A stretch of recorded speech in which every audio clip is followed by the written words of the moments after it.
Good morning dear student. स्वागत है आपका बायो कक्षा में। और जैसा कि आपको पता है कि अपन ने जो टॉपिक चालू कर रखा है पादप कार्य की जो यूनिट है अपनी पादप कार्य की प्रथम, और उसमें पादप जल संबंध का जो अपना चैप्टर चल रहा है उसी को जो आगे पढ़ाते हैं। अपने लास्ट जो प्रीवियस कक्षा थी इससे पहले वाला जो लेक्चर था अपना, इससे जो पहले की जो कक्षा थी उसके अंदर आपको याद हो तो बच्चों अपन ने जो बात ये डिस्कस करी थी वो बात क्या थी। बात ये थी कि अपने लास्ट में जो छोटा सा पारगम्यता पर छोटा था। पारगम्यता क्या होता है, किसी की जो झिल्ली होती है, झिल्ली के आर पार जाने की जो क्षमता होती है, ठीक है, चाहे विलेय हो चाहे विलायक। विलेय या विलायक की जो झिल्ली के, देखो ये है ना, विलेन क्या होता है। तो सबसे पहले तो आपको ये क्लियर करना है, सबसे पहले देखो आपको ये क्लियर करना है कि विलेन क्या होता है। विलेन क्या होता है, सोल्यूशन क्या होता है। सोल्यूशन होता है विलायक और विलेय जब मिलता है, ठीक है, तो क्या बनता है, एक सोल्यूशन बनता है, एक विलेन बनता है, ठीक है। इसके अंदर क्या होता है, विलायक सॉल्वेंट और सोल्यूट खोलते हैं। जैसे अपन नींबू का पानी बनाते हैं, है ना, तो उसके अंदर जो पानी होता है वो तो क्या होता है, विलायक होता है, ठीक है। और चीनी जो नमक डालते हैं वो क्या होते हैं, विलेय होते हैं, ठीक है, जो उसके अंदर विलेय होते हैं उसके मिलके जो पानी बनता है उसको सॉल्यूशन बोलते हैं। तो सबसे पहले तो ये क्लियर बात होनी चाहिए। तो मान लो झिल्ली है, देखो ये एक अर्धपारगम्य झिल्ली है, देखो ये बीच में मैंने बनाई है इसमें, ये अर्धपारगम्य झिल्ली है। और अर्धपारगम्य झिल्ली के आर पार चाहे विलेय हो चाहे विलायक की आर पार जाने की जो क्षमता होती है, जो आर पार जाने की जो प्रकृति होती है ना, उसको क्या बोलते हैं, पारगम्यता बोलते हैं। अपने लास्ट में ये प्रीवियस कक्षा में ये अपने बात की थी।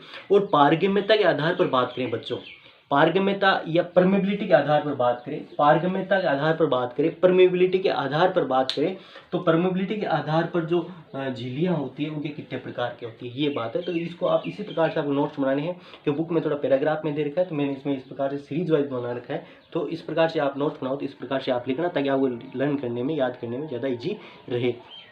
तो देखो बच्चों, पारगम्यता के आधार पर बात करें कि पारगम्यता है जो परमिबिलिटी, उसके आधार पर जो झिल्लियाँ होती है कितने प्रकार की होती है। सबसे पहले आती है पारगम्य झिल्ली, परमेबल मेम्ब्रेन। पारगम्य का मतलब होता है, इसका मतलब क्या होता है, इस झिल्ली से चाहे विलेय हो चाहे विलायक हो दोनों आर पार जा सकते हैं, ठीक है। ये झिल्ली होती है पारगम्य। पारगम्य का मतलब क्या होता है, जो विलेय हो या विलायक दोनों ही इस झिल्ली से आर पार जा सकते हैं। एक मोटी बात यहाँ पर आती है, इससे पूछते क्या है, चाहे अपन नीट में बात करें या जो कंपटीशन एग्जाम की बात करें, या अपन जो आगे की जैसे अपन इसमें बोर्ड के एग्जाम 1 नंबर वाले क्वेश्चन की बात करें, उसमें कई बार एग्जाम्पल पूछ लिया जाता है, बताइए पारगम्य झिल्ली का उदाहरण क्या है। तो इसमें आपको याद रखना, इसका जो एग्जाम्पल है वो कोशिका भित्ति है, सेलवाल जो होती है वो पारगम्य प्रकृति की होती है, सबसे पहली बात। और पारगम्य का मैंने क्या बताया, मतलब क्या होगा, तो झिल्ली के आर पार इससे अपन जो है आर पार इसमें जा सकते हैं, मतलब जो चाहे विलेय हो चाहे विलायक हो वो झिल्ली के आर पार इसमें जा सकते हैं, वो पार मतलब पार कर सकते हैं, ठीक है। तो इसमें एग्जाम्पल क्या हो गया आपका, कोशिका भित्ति, सेलवाल हो गया। इसके बाद बात करते हैं वो जो अर्धपारगम्य झिल्ली का, सेमी परमेबल मेम्ब्रेन। नाम से पता चल रहा है, अर्ध का मतलब आधा, अर्ध का मतलब क्या होता है, आधा, ठीक है। आधा क्या हो जाएगा, आधा क्या है, ये केवल जो होती है, ये जो विलायक होता है, ठीक है, विलायक उसको तो जाने देती है, और जो विलेय होता है उसको बिल्कुल भी नहीं जाने देती, ठीक है। अर्धपारगम्य, अर्धपारगम्य का मतलब क्या होता है, विलायक है, जो सोलवेंट है, जो सोलवेंट है, जो सोलवेंट है उसको तो जाने देगी झिल्ली के आर पार, है ना। जो सोलवेंट होगा वो तो झिल्ली के आर पार चला जाएगा।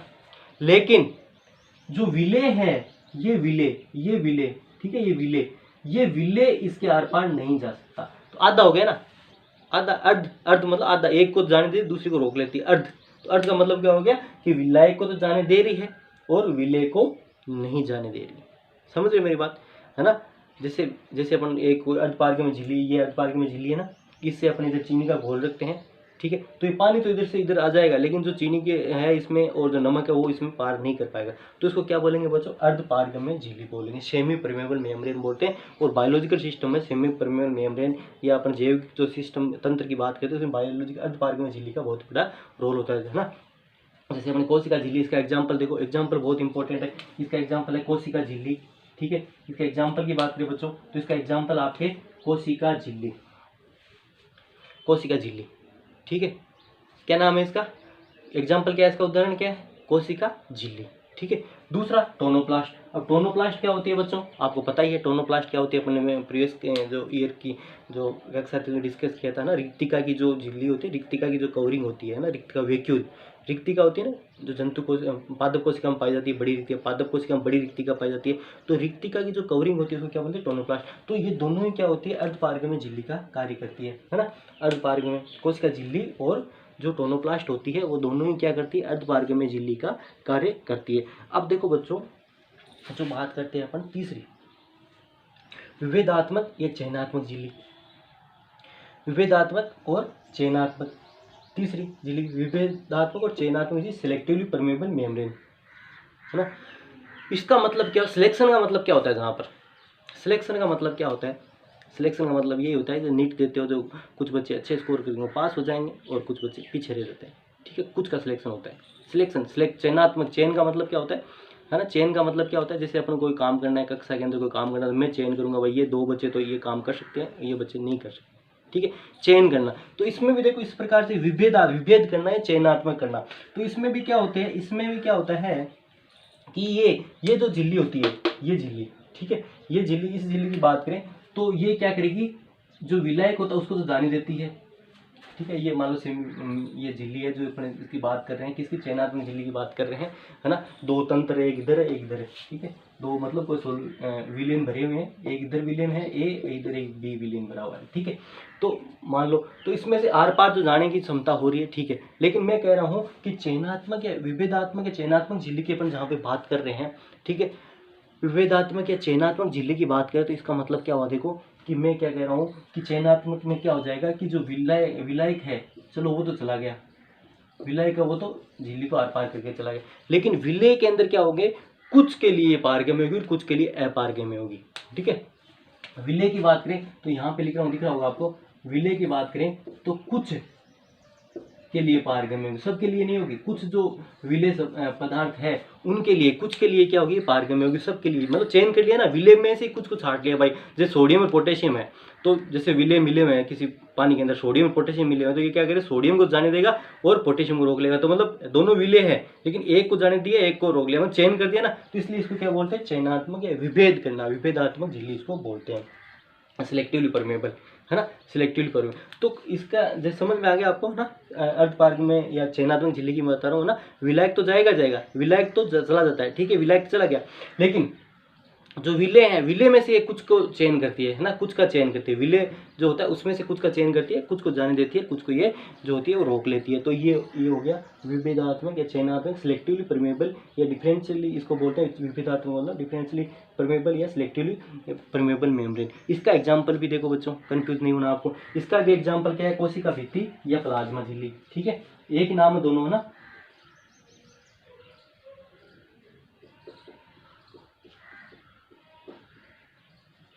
कोशिका भित्ति और प्लाज्मा झिल्ली, ठीक है, दोनों एक ही नाम है, कोशिका भित्ति और प्लाज्मा झिल्ली, ठीक है, कोशिका भित्ति और प्लाज्मा झिल्ली दोनों एक ही नाम है ना, या क्या आप लगा सकते हो बीच में, दोनों ही इसके ही एग्जाम्पल। इसमें अब क्या होता है कि कंडीशन वाइज बात करते हैं अपन, जैसे ही स्थिति अनुसार क्या करती है, स्थिति अनुसार जो कोशिका झिल्ली, देखो यहाँ पर भी आया था और यहाँ पर भी आ गया, तो कोशिका झिल्ली स्थिति अनुसार मतलब किस प्रकार की कंडीशन है, किस प्रकार स्थिति है, क्या वहाँ पर अपन को स्थिति लगानी, उस हिसाब से आपसे कई बार अर्धपारगम्य झिल्ली और चयनात्मक झिल्ली दोनों की तरह कार्य करती है। कौन, कोशिका झिल्ली की बात कर रहे हैं, ठीक है, किसकी बात कर रहे हैं, कोशिका झिल्ली की बात कर रहे हैं, है ना, कोशिका झिल्ली की बात करें।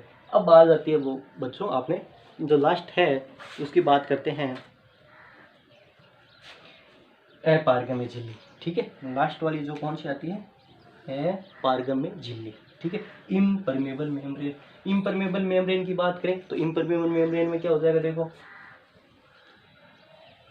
नाम से ही पता चल रहा है बच्चों,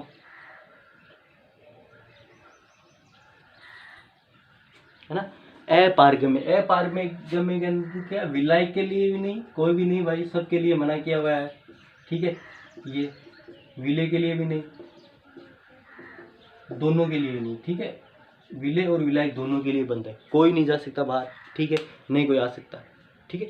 तो ये क्या होगी, अपारगम्य। अपारगम्य मतलब कोई किसी का नहीं, न तो विलायक जा सकता है न विलय, दोनों के लिए, विलय और विलायक दोनों के लिए अपारगम्य होती है। मतलब क्या होती है, उसके आर पार नहीं जा सकते, तो इसको क्या बोलते हैं, अपारगम्य इम्परमेबल मेम्ब्रेन बोलते हैं। इसके एग्जाम्पल जो आता है वो आता है उपत्वचा। आपने उपत्वचा जो क्यूटिकल्स जो होती है ना, क्यूटिकल्स जिसे अपन बात करते हैं पत्तियों पर, जो जीरोफाइटिक जो मरुद्भिद जो पत्तियां होती है उनके ऊपर क्यूटिकल का स्तर पाया जाता है ना। और काग, काग या कोर्क की बात करें, काग, काग जो कोर्क जो होता है, ठीक है, तो ये इसके एग्जाम्पल है। किसके बच्चों, किसके एग्जाम्पल है ये, आपके अपारगम्य झिल्ली। तो ये बच्चों, ये झिल्लियों के बारे में कई बार पूछा जाता है, तो ये झिल्लियों के बारे में अपन डिस्कस किया। पारगम्यता के आधार पर जो झिल्ली है, पारगम्यता को अपन ने पढ़ा, पहले विसरण पढ़ लिया अपन ने, फिर अपने पारगम्यता पढ़ लिया है, ठीक है। और पारगम्यता के आधार पर मैंने झिल्लियाँ इसी सीरीज वाइज से लिखे, तरीके से लिखे, इसी प्रकार से आप नोट्स बनाना। पिछली बार मैंने इसी प्रकार से बनवाए थे ताकि बच्चों के लिए आपको सुविधा है। किताब में क्या होता है, पैराग्राफ से दे रखा है, तो आप इसी प्रकार से आप इसमें बनाना। तो बच्चों ये हो गया आपके, क्या हो गया, पारगम्यता के बारे में बात होगी, है ना। कोई दिक्कत है नहीं है ना। तो अब अपन एक आगे और इम्पोर्टेंट जो पॉइंट है वो डिस्कस करने चलते हैं, ठीक है, वो करते हैं। एक परिभाषा है, उसको अपन को अच्छे से याद करनी है, उसकी बात करेंगे अपन।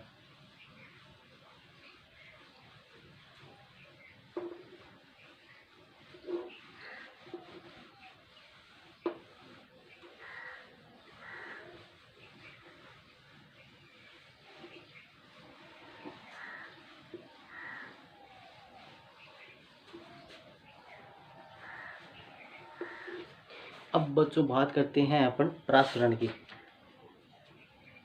अब अपन एक बहुत ही इम्पोर्टेंट जो टॉपिक पे मैं चर्चा करने जा रहा हूँ, इम्पोर्टेंट टॉपिक पे जो चर्चा करने जा रहा हूँ, वो जो टॉपिक है इसी अध्याय के अंदर आता है, वो है प्रासरण, ऑस्मोसिस। बहुत इंपॉर्टेंट, जब भी मैं कभी मिलूंगा आपको, चाहे कहीं पे मिलूं, तो मैं आपको ऑस्मोसिस की परिभाषा जरूर पूछूंगा। प्रासरण की सबसे पहले, आप भी कभी भेंट वार्ता हुई अपनी, तो सबसे पहले मैं प्रासरण की परिभाषा पूछूंगा। प्रासरण की परिभाषा इसके समझ में आ गई, इसका मतलब क्या होगा, उसके पूरा चैप्टर समझ में आ गया, ठीक है। प्रासरण की जिसके परिभाषा समझ में आ गई, इसका मतलब क्या होगा, उसके चैप्टर पूरा समझ में आ गया। जब भी मैं मिलूंगा तो आपसे क्या होगा, प्रासरण की परिभाषा ही पूछूंगा सबसे पहले, ठीक है। तो अपन बात करते हैं बच्चों प्रासरण की, है ना।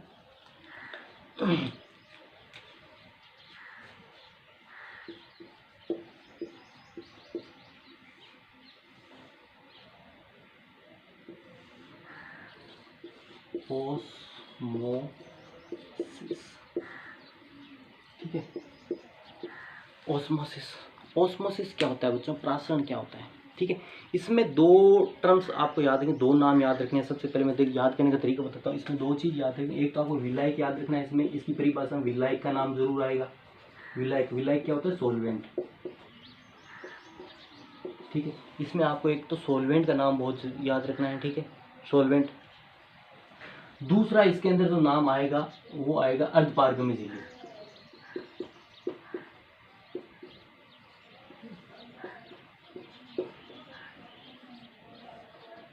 सेमी परमेबल मेम्ब्रेन, ठीक है, सेमी परमेबल मेम्ब्रेन। आपको ये भी नाम, ये दोनों नाम है ना, इस परिभाषा में आने चाहिए।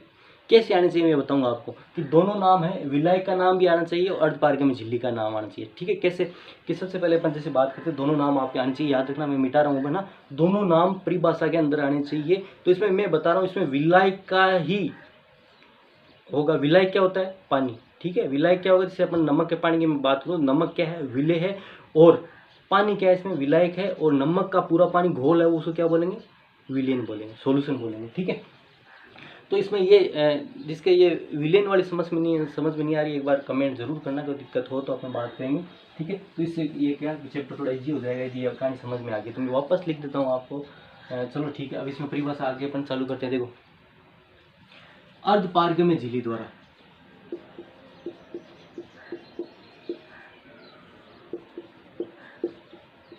झिल्ली द्वारा, अर्धपारगम्य झिल्ली द्वारा, अर्धपारगम्य झिल्ली द्वारा विलायक के अणुओं का विसरण परासरण, परासरण कहलाता है। ठीक है, देखो ये तो होगी शॉर्ट परिभाषा इसकी। तो इसमें दोनों नाम आ गए, देखो अर्धपारगम्य झिल्ली भी आ गई और विलायक भी आ गया। ठीक है, तो अर्धपारगम्य झिल्ली द्वारा विलायक के अणुओं का विसरण, अर्धपारगम्य झिल्ली के द्वारा विलायक के अणुओं का विसरण, अर्धपारगम्य झिल्ली द्वारा विलायक के अणुओं का विसरण प्रासरण कहलाता है। क्या कंडीशन हुई, देखो अब सिंपल समझने की कोशिश करना। ये मान लो कोई बर्तन है, इसमें अर्धपारगम्य झिल्ली है, यहाँ पे बीच में क्या है, यहाँ पे बीच में क्या है, सेमी परमेबल मेम्ब्रेन है, ये अर्धपारगम्य झिल्ली है। और इस झिल्ली के दोनों तरफ एक तो ए घोल है, दूसरा बी घोल है। ठीक है, इनकी सांद्रता अलग अलग है, भिन्न सांद्रता वाले दो घोल है। ठीक है, भिन्न सांद्रता वाले क्या है, दो घोल है, भिन्न सांद्रता वाले दो घोल है। ठीक है, तो इसमें सबसे पहले तो मूवमेंट किसकी होगी, विलायक की होगी, क्योंकि ये घोल के अंदर विलेय और विलायक दोनों होते हैं। तो विलायक का अर्धपारगम्य झिल्ली द्वारा, है ना, विलायक का अर्धपारगम्य झिल्ली द्वारा विसरण। ठीक है, इधर से इधर आ गया, है ना। विलायक का अर्धपारगम्य झिल्ली द्वारा विसरण क्या कहलाता है, प्रासरण कहलाता है। अब इसकी जो एक बहुत ही सुंदर जो परिभाषा है, मैं चाहूंगा कि वो आपको याद रहे, वो अपन डिस्कस करते हैं और मैं आपको इस तरीके से वापस और बताऊंगा। ठीक है,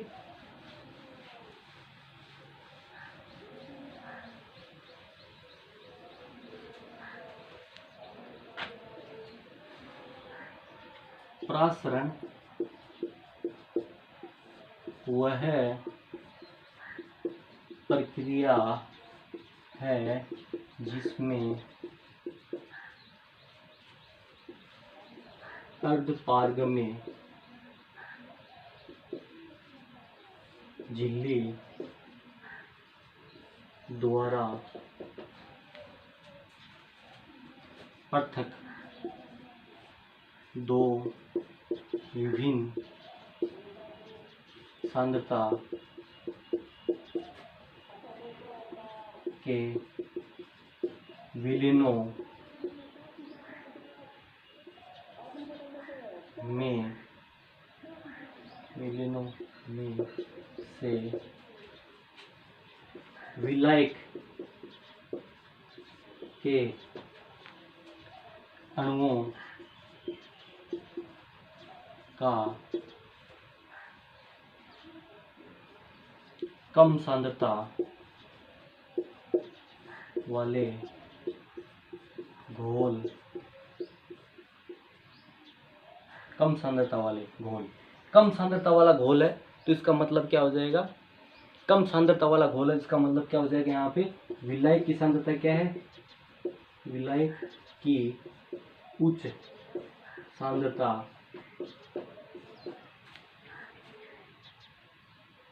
से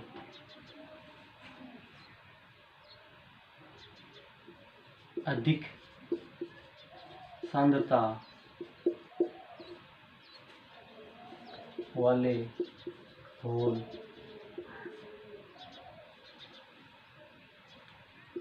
मतलब क्या हो जाएगा, विलायक की कम सांद्रता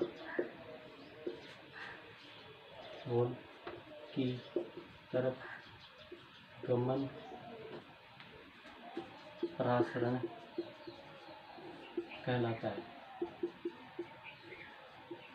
ठीक है, देखो प्रासरण की यह परिभाषा है, प्रासरण की यह परिभाषा है, इसको कैसे समझोगे, देखो आप समझाऊंगा मैं तरीके से कि प्रासरण वह प्रक्रिया है जिसमें अर्धपारगम्य झिल्ली का नाम आ गया, मैंने क्या कहता है, विलायक और अर्धपारगम्य झिल्ली का नाम आना जरूरी है, तो अर्धपारगम्य झिल्ली का नाम आ गया, जिसमें प्रासरण वह प्रक्रिया है जिसमें अर्धपारगम्य झिल्ली द्वारा पृथक दो विभिन्न सांद्रता वाले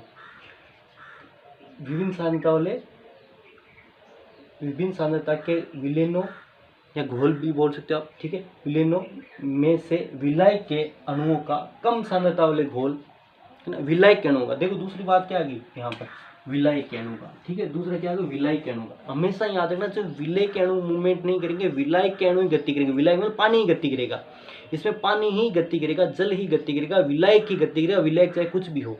ठीक है, विलायक ही गति करेगा। ठीक है, तो प्रत्येक दो विभिन्न सांद्रता के विलयनों में से विलायक के अणुओं का कम सांद्रता वाले घोल कम सांद्रता का घोल है, इसका मतलब क्या, उसमें विलायक की मात्रा ज़्यादा है। अपने विसरण में क्या पढ़ा था, विसरण में क्या पढ़ा, अधिक सांद्रता कम सांद्रता, अधिक सांद्रता किसकी है यहाँ पर, अधिक सांद्रता किसकी है, विलायक की है। देखो विलायक की उच्च सांद्रता, ठीक है, से अधिक सांद्रता वाले घोल, अधिक सांद्रता वाले घोल है मतलब इसमें क्या की विलेय की सांद्रता ज़्यादा है।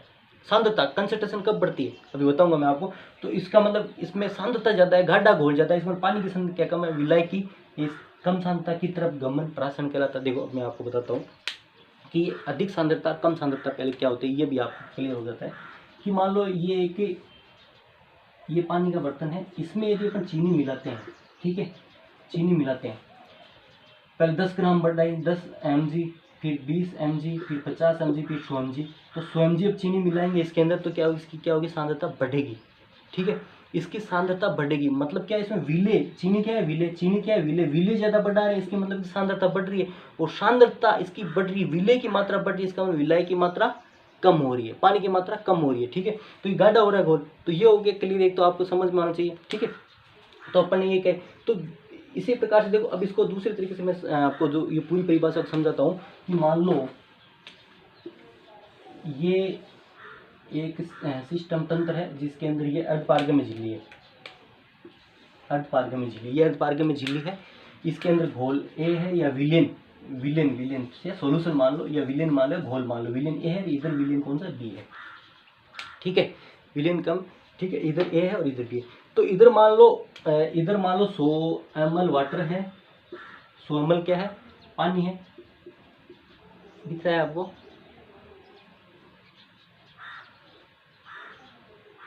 100 ml क्या है, पानी है, और 10 mg क्या है, चीनी है, ठीक है। तो 100 ml तो क्या है यहाँ पर, 100 ml पानी है, पानी तो क्या है यहाँ पर, क्या है, विलायक है, और ये क्या विलेय है। मैंने क्या कहा था कि इसमें क्या होगी कि केवल और केवल विलायक की मूवमेंट होगी, पहली बात। तो अब इधर आ जाओ, इधर 100 ml पानी है और 20 mg चीनी है, ये पानी विलायक है और ये विलेय है। अब बताओ सांद्रता किसकी ज़्यादा है, पहले तो ये बताओ। तो सांद्रता देखो इसकी ज़्यादा है, क्योंकि इसमें चीनी की मात्रा ज़्यादा है, तो ये अधिक सांद्र है, अधिक सांद्र, और ये क्या है, कम सांद्र है, ये क्या है, कम सांद्र है, क्योंकि इसमें 10 mg चीनी है, इसके अंदर क्या है, 20 mg चीनी है। ये गाढ़ा घोल, इसकी तुलना में इसमें जो घोल है वो ज़्यादा गाढ़ा है, ये कम है, ठीक है, ये होगी पहली बात। अब देखो पानी की मात्रा किस में ज़्यादा है, पानी की मात्रा इसमें तो 10 mg ये 90 है, मान लो 100 ml ये 100 ml ये, लेकिन यहाँ पर पानी थोड़ी इसकी तुलना में कम हो जाएगा ना, इसकी तुलना में, है ना, विलेय, तो घोल बनाएगा 20 mg चीनी घोलेगा, तो पानी की सांद्रता यहाँ पे कम हो जाएगी, और यहाँ पे पानी की सांद्रता 10 mg है, तो इसकी तुलना में देखो ये अधिक सांद्रता वाला घोल है, ये कम सांद्रता वाला घोल है। अधिक सांद्रता वाला घोल है, इसका मतलब इसमें विलायक की मात्रा कम होगी इसकी तुलना में, है ना। इसमें देखो विलायक की मात्रा ज़्यादा है, तो इसमें मैंने क्या कहा था, विलायक का, तो विलायक किधर से करेगा, देखो ये कम सांद्रता वाला घोल है, मैंने क्या लिखा था, विभिन्न सांद्रता विलियों में से विलायक के अणुओं का कम सांद्रता, तो कम सांद्रता वाला ये रहा, ठीक है। तो यहाँ से क्या, ये पानी किधर जाएगा, इधर जाएगा, कम सांद्रता वाले से, ठीक है, कम सांद्रता वाले से अधिक सांद्रता वाले, ठीक है, विलायक के अणु का कम सांद्रता घोल से अधिक सांद्रता वाले घोल, ये अधिक सांद्रता वाले घोल की तरफ जा रहा है, ठीक है। ब्रैकेट में मैंने क्या लिखा है, ठीक है, ब्रैकेट में क्या लिखा है, उच्च सांद्रता, किसकी, उच्च सांद्रता किसकी, पानी की। देखो ब्रैकेट में यहाँ पे विलायक की उच्च सांद्रता, ठीक है, विलायक की उच्च सांद्रता से विलायक की कम सांद्रता, ठीक है, की तरफ गमन क्या कहलाता है, प्रासरण कहलाता है। बच्चों ये परिभाषा बहुत इंपॉर्टेंट है, यदि आपके समझ में आ गई तो आप मान लो, समझ लो कि आपका दिमाग अच्छा खासा है, ठीक है, और ये चैप्टर आपकी समझ में आ जाएगा, है ना। मेरे कहने का मतलब क्या था कि जब अपन किसी पानी के घोल के अंदर चीनी मिलाते हैं तो गाढ़ापन होता है, गाढ़ापन होता है तो उसकी सांद्रता बढ़ती है, सांद्रता बढ़ती है विलायक की मात्रा कम होती है। इधर अपन चीनी की मात्रा ज़्यादा है तो इधर विलायक की मात्रा कम हो जाएगी, जैसे चीनी की मात्रा बढ़ाएंगे, जैसे मैंने बताई थी ना, चीनी की मात्रा विलायक की मात्रा कम होती जाएगी, ठीक है। फिर इधर जैसे ये 10 mg चीनी घुली हुई है और ये इधर 20 mg, तो ज़्यादा मीठा कौन सा होगा, ये मीठा होगा, ये मीठा क्यों होगा, क्योंकि 20 mg चीनी है तो ये थोड़ा गाढ़ा ज़्यादा होगा, गाढ़ा ज़्यादा होगा, इससे पानी की मात्रा कम होगी। जैसे आप चीनी घोलोगे गाढ़ापन हो जाएगा तो उस पानी की मात्रा, है ना, पानी की मात्रा जो कंसंट्रेशन है उसकी वो कम हो जाएगी, है ना, पानी की कंसंट्रेशन कम हो जाएगी, पानी की विलायक की मात्रा हो जाएगी कम हो जाएगी, इधर विलायक की मात्रा ज़्यादा रहेगी, है ना। तो मैं क्या कह रहा हूँ कि प्राशन वह प्रक्रिया जिसमें अर्धपारगम्य झिल्ली के द्वारा, है ना, पृथक दो विभिन्न सांद्रता के या घोलों को या विलयन को जब करते हैं तो उनमें से जो विलायक के अणुओं का ठीक है। विलायक के अणुओं का कम सांद्रता वाले घोल से, कम सांद्रता वाले घोल इसका मतलब क्या है, विलायक की सांद्रता अधिक से अधिक सांद्रता वाले घोल, ब्रैकेट में क्या लिखोगे, कम जो किसकी, विलायक की कम सांद्रता की तरफ गमन क्या कहलाता है, प्रासरण कहलाता है। तो बच्चों आज की कक्षा में बहुत है, ये प्रासरण की परिभाषा आपको याद होनी चाहिए, कोई दिक्कत हो तो आप चेक करना मुझे, ठीक है। आज के लिए इतना बहुत है, धन्यवाद, थैंक्स फॉर वॉचिंग।